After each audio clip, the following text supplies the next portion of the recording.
Alright guys, even though there's nobody here, we're going to start off the stream. I'm Nick Fiola, and I'm joined here with Mike Danto. Hi guys. We are going to start off our South Florida event today with Esper Deathblade versus Punishing Jund. This is like a matchup blast from the past. It is. These decks both used to be major players in the metagame and kind of got pushed out for a while, and maybe we're making a resurgence. Good. Thank you. Thank you for letting us know that you can hear us, Cloud. It's always a question right at the beginning, right? Yes, it's always a good question. I love seeing this matchup. Like I love seeing these other grindy decks. Don't get me wrong, I'm a combo player, but I love Jund. I play a little bit of everything. I've been known to play a little Punishing Jund in my past, and this matchup is going to get really grindy. Yeah. This should not be quick. Unless somebody's mulliganing to 5, this should not be a quick matchup. I heard Adam Fox saying that this is one of his worst matchups. He hates this matchup. I believe that. Punishing Fire is super effective against Deathblade. I mean, it kills essentially every threat in the deck except for True Name Nemesis, right? Yep. And if you're killing every threat, then you have Lily. Yeah. And you can side in cards. Let's see what Punishing Jund has at side in. He's got 2 Golgari Charms to get rid of Sure. Your True Name. He's also got a Pithing Needle to needle a possible equipment, something like Batter Skull. And he's got Ancient Grudge. Ancient Grudge is great in this Ancient matchup. Grudge is fantastic in this matchup. He also runs Abrupt Decays, which... Yeah, it looks like the fourth Abrupt Decay is on the board. Interesting. We'll just get a hold of Ben, let him know that this is how we're going to communicate. You're going to see us... Oh, it's David Davidson. Fox is going to lead us off with a Polluted Delta crack, and I would imagine we're going to see either a discard spell or a Deathrite Shaman here on turn 1. I didn't get to see his hand super close, so we'll find out.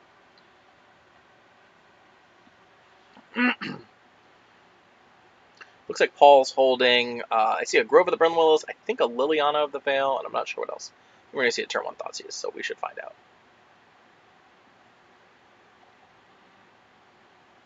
Alright, we see Blood... Ooh, there's a Blood Crypt. There's a Tassiger. Yeah, I like that. Good. We see a Blood Crypt and Overgrown Tomb. This is like a modern Jund deck. Well, you know what, and we talked about this last week a little bit, but if you're just a couple of lands short of finishing a Legacy deck, that's not a reason not to come out and play. It's not going to kill you, yeah. No, I mean, is it worse? Yes. He took the Him. It's not surprising. I mean, in this matchup that's going to be so grindy, card advantage matters, and Him is just a straight. Oh, yeah. Player, thank you very much for the follow. Thanks for empowering the Sloth. Powering the Sloth. That was a good draw by Paul. Paul drew a Punishing Fire this time. So very good draw. He's got the Grove of Brimwillows in his hand. Yeah. And Fox doesn't know about it. Yep. There's not too much there's not much Adam can do to the Grove of the Brimwillows. I mean, there's no way he can permanently get rid of it. Well, he's playing Wastelands, no? He is. Yeah, he's playing 3 copies of Wasteland. He's playing 3 Wastelands. And realistically, if he's smart, and Fox is smart, he knows that that's the card that matters in this matchup. Yeah. So he's definitely going to save the Wasteland for the Grove. I don't see one in his hand, though. No, I don't think he has it yet. Don't get me wrong, you can Brainstorm into it. He's got fetch lands. I think we're going to see him Brainstorm, fetch, and then fire off the Swords to Plowshares this turn. Yeah. Oh, and it looks like he picked up a copy of Wasteland and an additional Swords to Plowshares.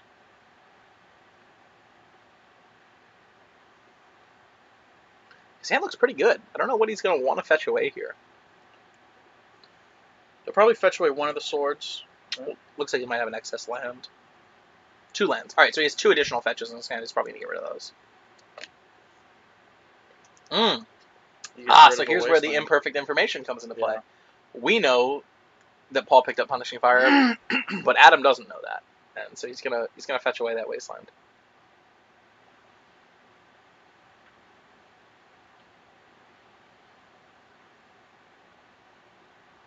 Fetches up the Tundra, and I think Paul already knows what's gonna happen here. Yeah.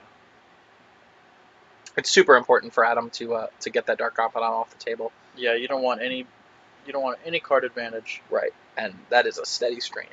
So we see Paul going up to 21. We'll see that shortly. And then Adam's going to start his turn. Looks like he picked up another copy of Flooded Strand. Not the best of draws. He does have a True Name He Nemesis in can't his slap hand. True Name right here, but he does. He's got to be a little bit afraid of Lily. Yeah, he should be a little bit afraid of Lily, but there's not too much that. I mean, you play right into it. It's not like you have a Stoneforge Mystic to play this turn. Sure. So you do have to play into a Lily and hope it gets around it. Let's see where he goes with this. I think he's going to agree with us. Oh, also, he did Thoughtseize Paul on turn 1, so Correct. there's only been 2 draw steps that he hasn't seen. Yeah, and one of them was a Punishing Fire. Right. He does deploy the True Name Nemesis. Oh, the great rips! top deck. Woo! Yep. Plays the Grove, plays the Lily, and Beautiful. Edict you. Yep. That's gross. That was a great rip. Sure was. It sure was. Liliana Vel. It's an expensive card We're now. close to calling her the best Planeswalker, are we not? I don't think you can call her the best Planeswalker, but she's definitely a second. There's nothing even close. Well, her and Jace are in a tier all by Her- themselves. yes. Like we agree with that. But she sees more play right now than Jace. Right now she does. So we see Fox deploy Deathblade Shaman. Ooh, We there's suspect- a Bloodbraid Elf. We suspect that Deathblade Shaman is going to eat it pretty soon. We know that Paul picked up a copy of Punishing Fire. That's what he's looking at right now. Does he want to let Fox untap with Deathblade Shaman or not? I would probably play this Bloodbraid into. Does he have a 4th land? He does. Okay. He has a Blood Crypt. Yeah, I like to play Bloodbraid then, but he might take the conservative route. You could. Yeah, it looks like that's exactly what he's gonna do. You could Bloodbraid into. See. Into a removal spell. Into a removal Sure. spell. I like casting. I like casting Bloodbraid Elf into whatever, and then you can discard the Punishing Fire to the Liliana. I like that too. But- Ooh, Ooh, and Adam gets rid of the swords, which is great for He's for had Paul. to. He's got to keep that brainstorm. Is Yeah. that 3rd card that we don't? I know it's. I think it's a dig through time. That's what I was just gonna say. Okay, so we have brainstorm, land, dig. How many digs is Adam playing today? Looks like just one. Yep, there it Yep, is. just one. Just one copy of dig. Interesting. Yep, and there we see it. And he's playing one copy of Snapcaster Mage. All right, so you will see him look through his graveyard pretty carefully, see what he wants to leave in there for the Snapcaster Mage. You do keep the one swords.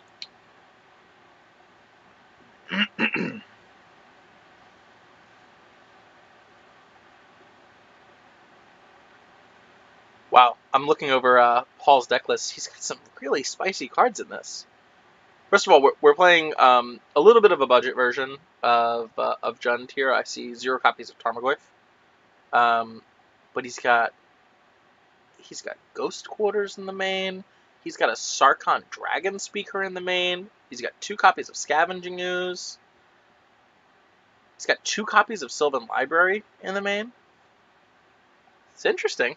I think Sylvan's a good enough card to mainboard. Oh, I agree. When I played Punishing Jund, I was Yeah. playing a single copy. I was playing in one the main of, deck. Yeah. and there's plenty of times I was like, man, I wish I was playing another Sure. I didn't see if that was 6 lands and a Deathrite Shaman off the dig through time, but it didn't look good. Yeah, I think it must have been because Fox still has another land in hand, and he definitely would not have chosen a land just because.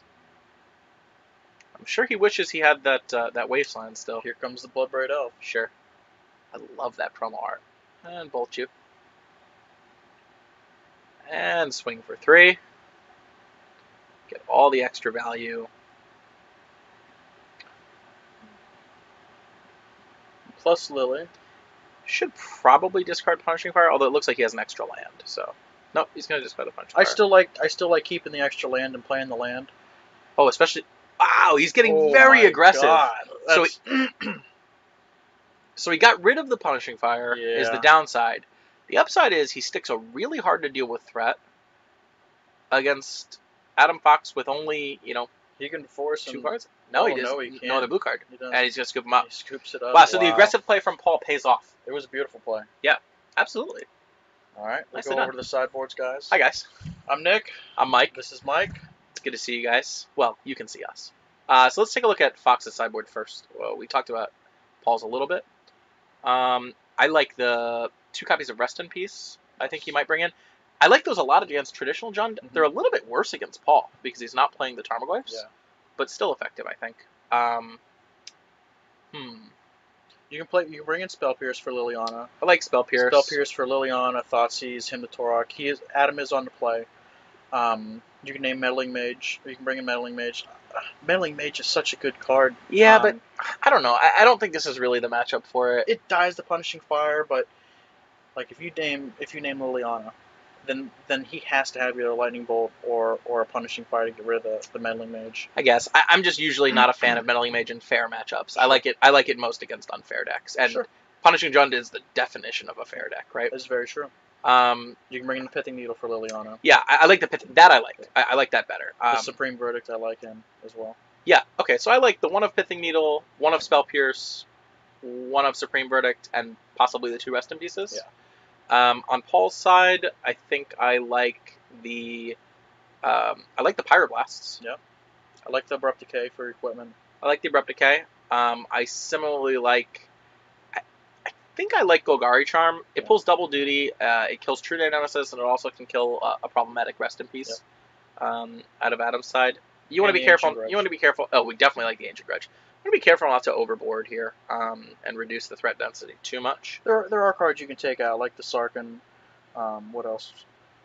What else can you take out? It's possible he could consider cutting some number of Lightning Bolts. You do have Punishing Fire pulling that same weight. You can get rid of Tasker too. Card's great. Tasker is not good against Swords to Plowshares. Exactly. Like, this is not the matchup for Tasker. Exactly. Tasker is a great Magic card, but this isn't for it. Any other deck, like, it can't be Abrupt Decayed. You have to, Vindicate it or Swords it. It's a hard card to get rid of. Sure. On Fox's side, I like cutting the Force of Wills straight off. Card disadvantage, like we discussed before in this matchup, card advantage is everything, and Force of Will is pure card disadvantage. I also like cutting. I like cutting a 1 of Jite. I think just the Batterskull is fine. Mm-hmm. I also like cutting a Vendilion Click for the same reasons as we talked about before. It just dies to everything in Paul's deck.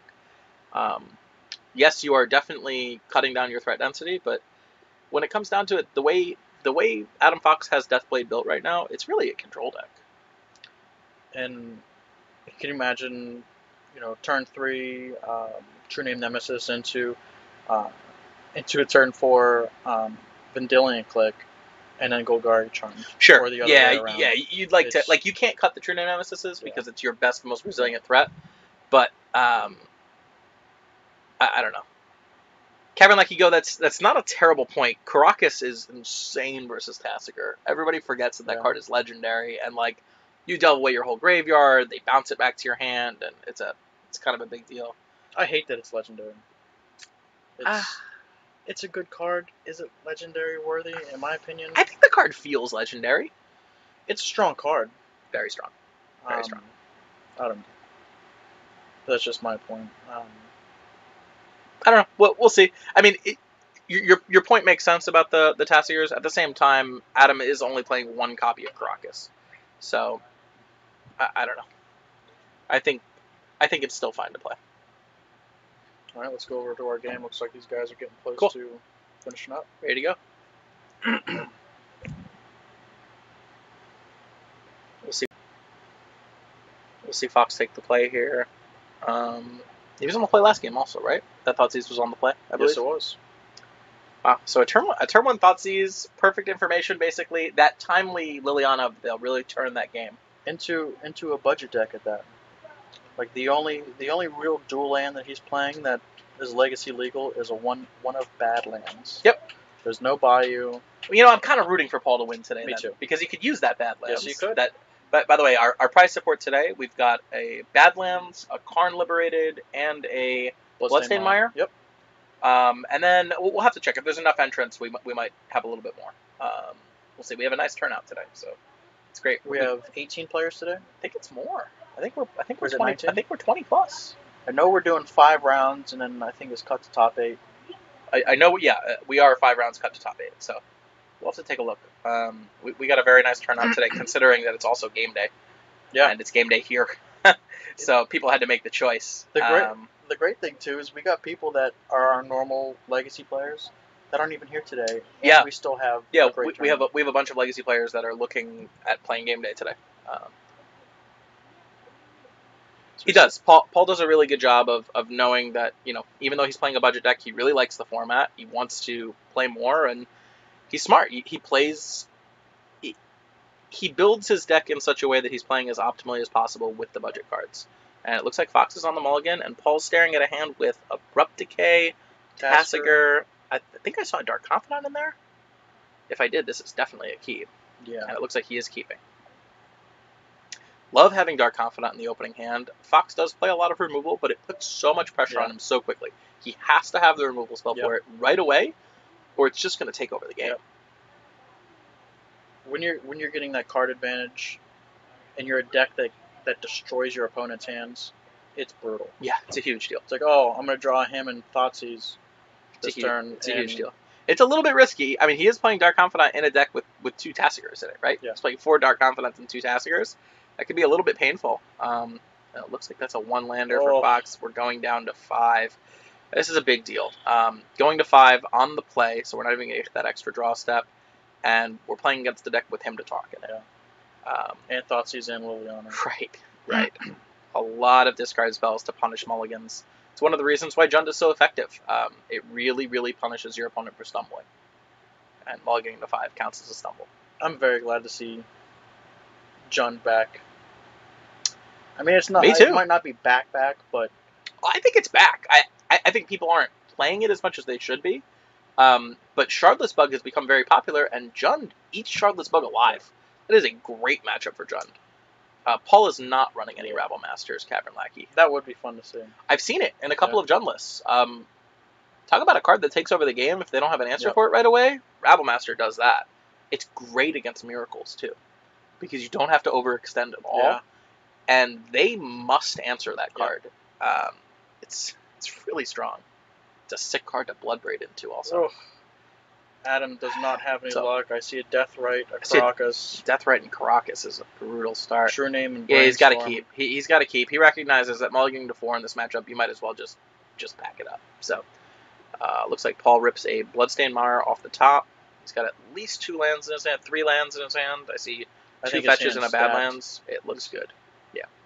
And we see Adam pass. You're going to see a turn 2 Dark Confidant here, I'm fairly certain.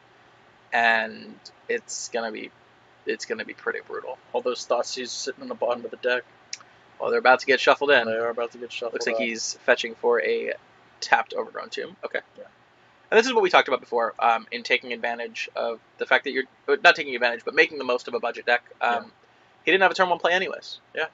So this might as well be a value here. And he's not playing Brainstorm. There's no Brainstorm in his deck. So correct. The only shuffle you really want to do on this deck is if you have a Sylvan Library in play. It's true. And he is going to deploy the turn 2 Dark Confidant. He recognizes, even though he picked up Deathrite Shaman, that this card can just take over this game, reveal the Lightning Bolt down to 19, but he will gladly trade the life for the amount of pressure this Dark Confidant's going to put on the board. Dark Confidant's going to get in there for 2. He's going to bring Adam down to 18. Do we have a Lily? I haven't seen it, but I don't believe so. Guessing he would definitely put that land untapped if that was the case.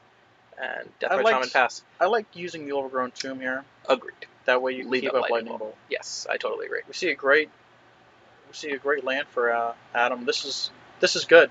He brainstormed into 2 lands. Very important. We see another copy of Brainstorm in his hand. A Dig Through Time, I believe. And I'm not sure what else. Is that Spell Pierce? There's a Spell Pierce. Yeah. Looks like he's going to put away a Brainstorm. Brainstorm and a Spell Pierce. Maybe recognizing that he doesn't have enough time to really use those cards to full effect. Mm-hmm. I think he's... Oh. Paul falls to 15. That's quite all right. But that's a happy 15. Yeah, at any point in time, if Paul's in trouble, he can kill his own Dark Confidant. And realistically, against Adam, you're probably going to let yourself get down to like 5 before that happens. The steady stream of card advantage is worth so much life. Is he gonna Blood Braid here? He's probably gonna get the swamp. Yeah. No, I think you play the Liliana and you just hurt your opponent's hand. Play the Liliana and use Deathrite Shaman. Yeah, I like that. And attack with Dark Confidant. It puts a lot of pressure on Adam. Let's see. No, he's gonna Blood Braid. Spin the wheel. Here we go. How funny would it be if it's into Liliana? Oh, and it's another Deathrite Shaman. That's pretty okay. Man, this board is stacked. Yeah. Yep. I like the attack with Deathrite Shaman. He is not missing any damage here. Yeah. He does have the Lightning Bolt in hand, which he could instead, use Deathrite Shaman, remove a land, Lightning Bolt at him to the face. But I like this. Yeah, Stephens, he is playing Shocklands. He doesn't have the whole mana base for John to build yet. And instead of, waiting for himself to acquire them, he's trying to win them. Yeah, that's our prize for today. Winner gets a Bloodstained Mire, a Badlands, and a Karn Liberated. Yep. Some of which he can probably trade for part of another dual land. Yep. Karn's a good card to have extra in your binder. To be honest, for a $12 entry into a tournament. What got me into playing Bug was I played in a Legacy tournament that you guys were hosting before I was part of it. Yeah. Stranger Eons, thank you very much for the follow. Stranger Eons. All one word. Stranger Eons. Right. Welcome. Thank you for the follow. Cool. Thank you, Cavern Lackey. We appreciate that. Thanks, Matt. Oh, reveals Bloodbraid Elf. So, I would say, oh, geez, that's taking a lot of damage. But he's going to cast another Bloodbraid Elf here. Yeah. It's huge. I like casting Bloodbraid Elf first. See what you hit. See if you're going to destroy that Deathrite Shaman first. If you don't, if you hit like a Hymn or something awesome like that, great. And if you do, you're going to... you're going to still be able to use a Deathrite Shaman, remove a land, and Lightning Bolt the Deathrite Shaman out of the way so you can get in with everybody. I mean, you don't want your Dark Confidant to attack into the Deathrite Shaman. That's really the point. And yeah, that's exactly what he's going to do. He's going to spin the wheel. Yep. Nope. Tasker doesn't do it. Golgari Charm. Awkward. Yeah, he's going to choose not to cast it. That's smart. So one of the most awkward things he could hit off the Bloodbraid there. Let's see if he uses the Lightning Bolt on the Deathrite Shaman. I like that play a lot. Yep. And everybody's coming sideways.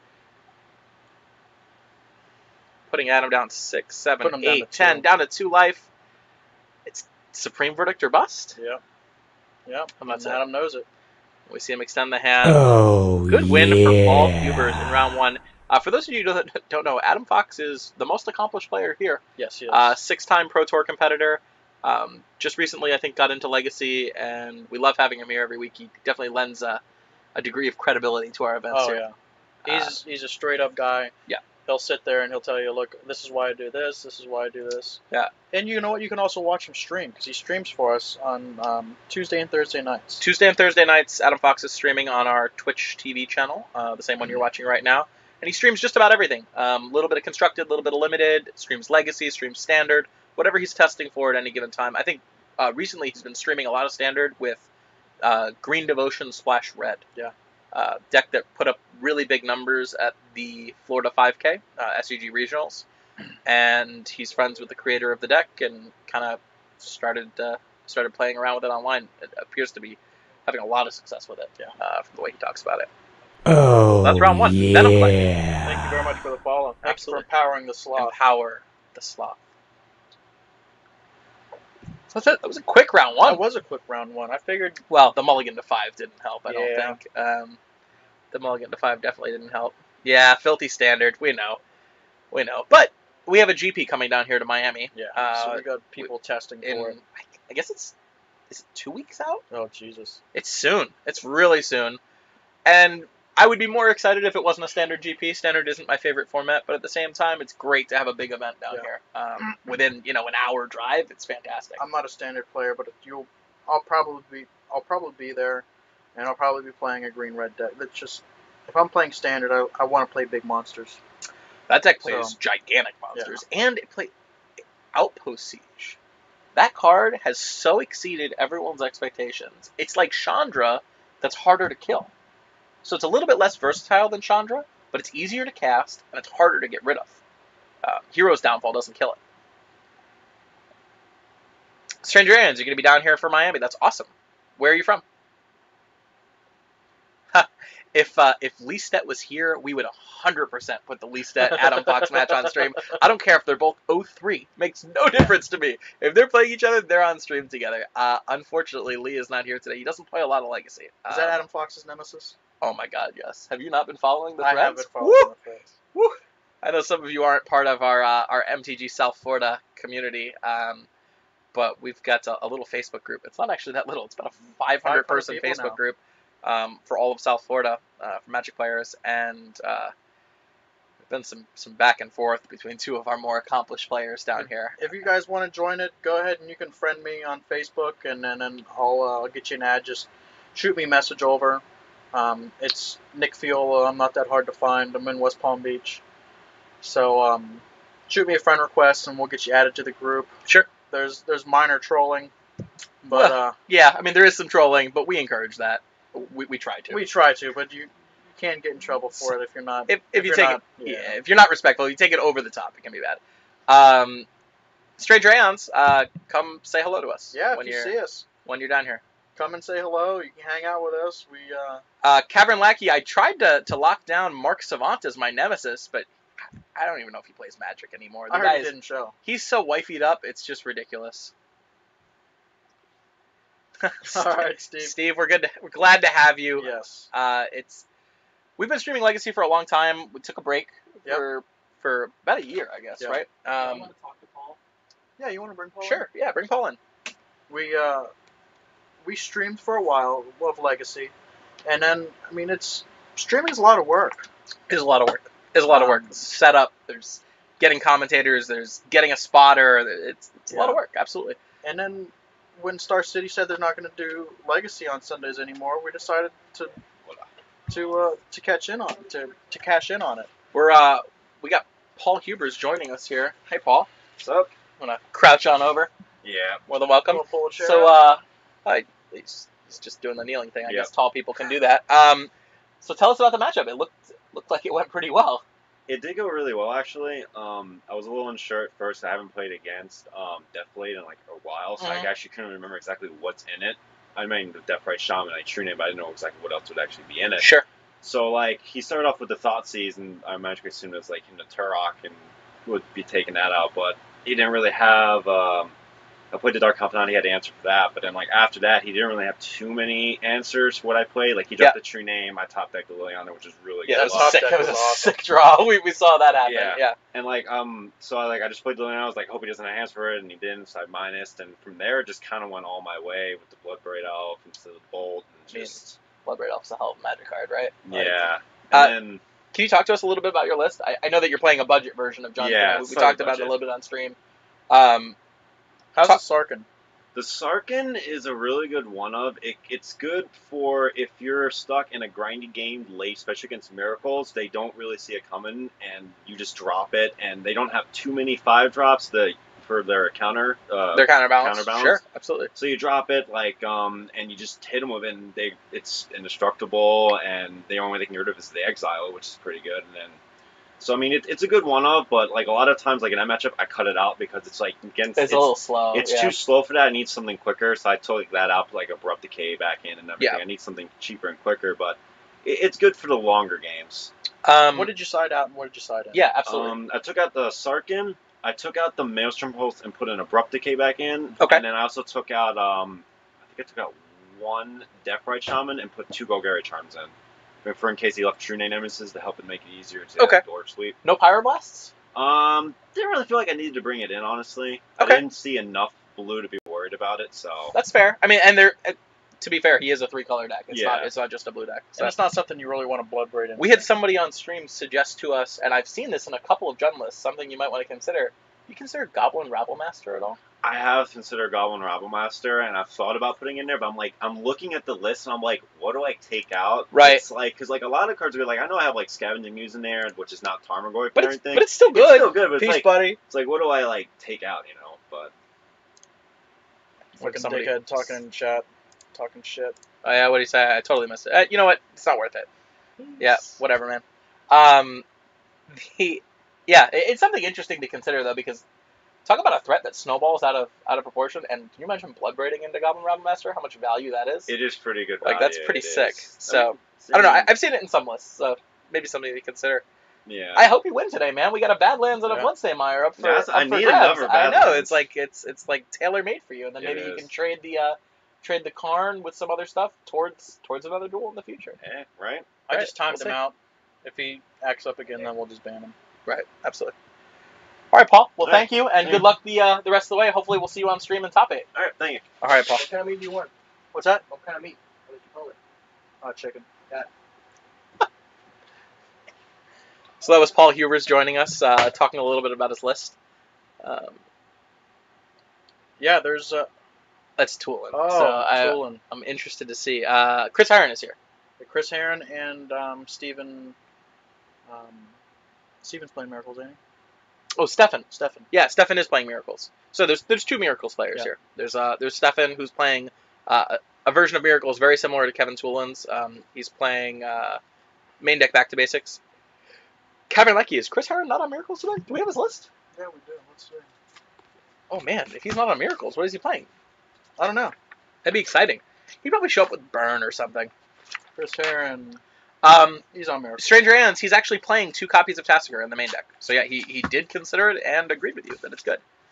I think the card is good. I think I would rather only have 1 Tasigur though, and have multiple copies of Goblin Rabble Master. If you're playing a budget version of Jund, and maybe even not in a budget version. I've seen it in some full power Jund lists playing main deck Goblin Rabble Master. I've got to try it because I would love to Bloodbraid into. I think the card is really good, and you can cast it turn 2 with Deathrite Shaman too. Like, it's very powerful. All right, so this is Chris. Yeah, Chris Heron is playing Miracles today, so he's not taking a sabbatical. Damn it, he's not taking. God, we gotta convince him to just.